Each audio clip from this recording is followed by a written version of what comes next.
Hello everyone, I am Kyoung-Hee Kim, a professor of architecture at UNC Charlotte. Today, in continuation of building level and community level flood resilience, we will continue discussing city level flood resilience and how we can shape our urban environments to better prepare for and withstand flooding.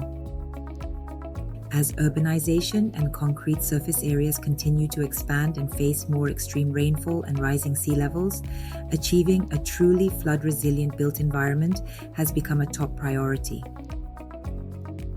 This slide illustrates 3 levels of flood resilience: building level, community level, and city level. Effective flood resilience involves action at every scale of the built environment. We have covered building level and community level in the previous videos. Please refer to them for more details on each level's flood resilience strategies. In summary, at the building site level, strategies that integrate nature-based solutions such as green roofs, pervious site, and subsurface systems reduce the runoff load on drainage infrastructure. At the neighborhood and community levels, sponge zone interventions such as tree trenches, rain gardens, and floodable plazas temporarily hold runoff from multiple building sites. At the city or regional scale, larger flood management networks work together, including constructed wetlands, large retention basins, or sponge zones that can hold and slow runoff. Collectively, these interventions constitute a continuous anti-flooding network, from a single green roof to tree trench systems to a whole fabric of regional flood defenses. Addressing flood management at every scale ensures that the built environment is free of flood hazards through tiered strategies designed to absorb, store, and release excess water to underground water.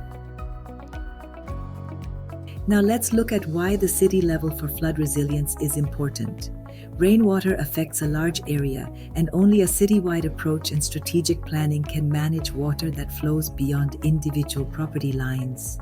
Moreover, flooding is a complex hydrological process. This multifactorial event happens simultaneously across different scales. First, we have pluvial flooding, which consists of rain-driven street floods. Then there is fluvial flooding, caused by overflowing rivers. And finally, tidal flooding, caused by high tides or storm surges. These combined occurrences demand an integrated response that individual efforts cannot achieve alone and require city-level interventions. City-level resilience planning is crucial for addressing social equity. It ensures that protective measures benefit all neighborhoods, not just a few. Implementing large-scale solutions like municipal sponge areas should match the city's overall density and disaster exposures.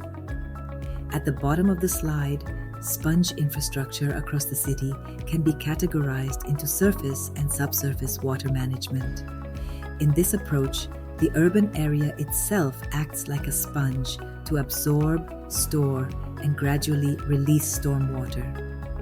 On the surface of the urban area, networks of green features such as wetlands, bioswales, and other vegetated areas hold runoff in open view. Below ground, subsurface systems such as storage tanks and expanded drainage networks are installed to hold and transport excess water beneath the city streets and gradually release it to the underground aquifer. This slide illustrates interconnected networks of surface and subsurface flood management systems. These interlinked components work together to enhance flood resilience. They hold floodwater from rushing uncontrolled runoff throughout the city, which drastically reduces peak flooding and protects urban areas. Over time, they filter and release the water safely.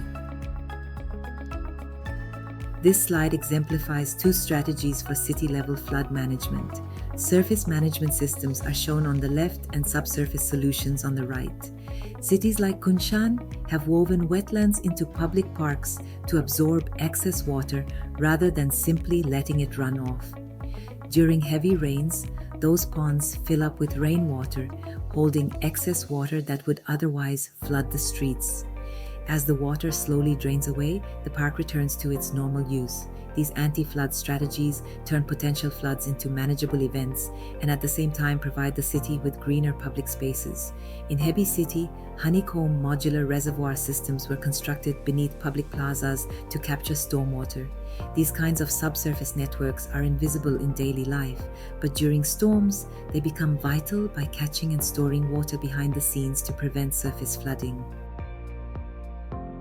Qunli Stormwater Park in Harbin, China, transforms a former wetland into a sponge that protects a new urban district from floods. This 34-hectare park is a pioneering constructed wetland for city flood resilience.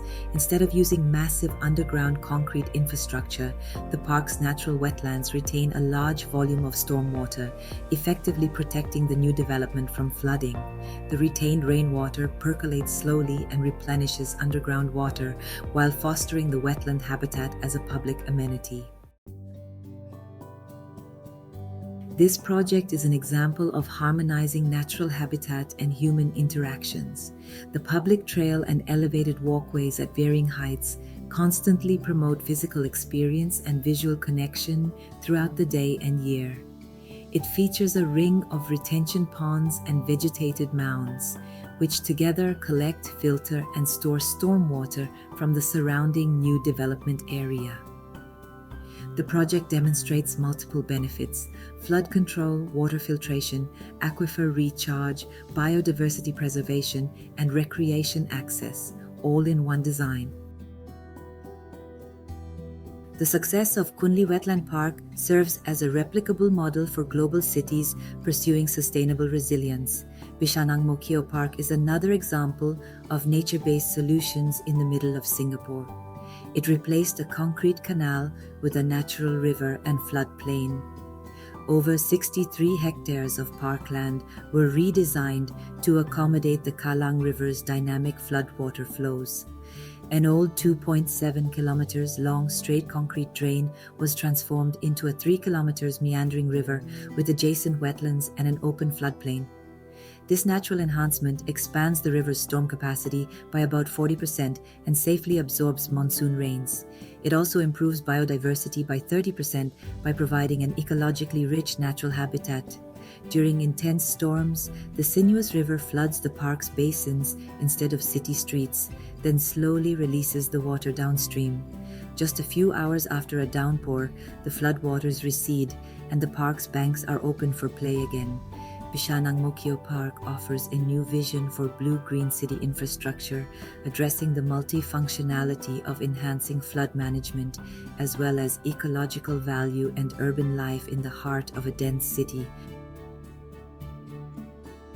This video was supported by UNC Charlotte in collaboration with the US ASEAN Smart Cities Partnership. For further inquiries, please contact Kyoung-Hee Kim at UNC Charlotte. We appreciate your interest in advancing urban flood resilience through innovative nature-integrated solutions.